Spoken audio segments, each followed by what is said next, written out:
Bonjour à tous. Des marches contre les violences sexistes et sexuelles organisées aujourd'hui en Bourgogne-Franche-Comté. Des rassemblements un mois jour pour jour après la découverte du corps de la petite Liana dans le Gers. Les associations réclament une loi intégrale pour mieux protéger les femmes et les enfants. À Dole, des rassemblements ont lieu. Cours Clémenceau à 10h, puis au tribunal de Dole à 11h. Rassemblement aussi à Chalon-sur-Saône, Dijon et Besançon.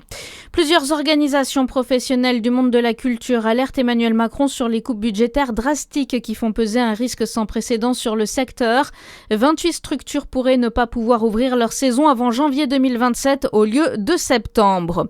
Au Creusot, les salariés du laboratoire Unilabs ACM Bio de l'Hôtel Dieu étaient en grève hier. Ils déplorent des conditions de travail qui se dégradent depuis plusieurs années, estiment les locaux inadaptés avec des machines usagées et trop souvent en panne, des équipes en sous-effectifs qui dénoncent un manque de dialogue avec la direction.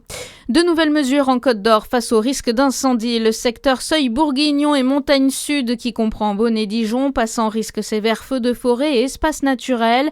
Un risque d'incendie accru alors que la sécheresse dans le département continue de s'aggraver. 3 secteurs passent au niveau de crise et de nouvelles restrictions d'usage de l'eau entreront en vigueur dès lundi. La municipalité de Besançon revoit l'implantation de 3 arbres place Pasteur.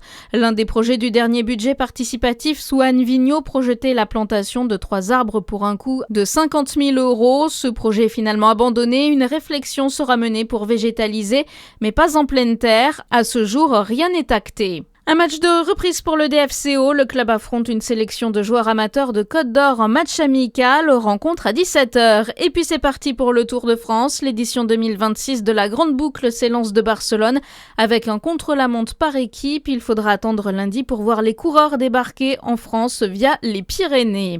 Bonne journée sur Fréquence Plus.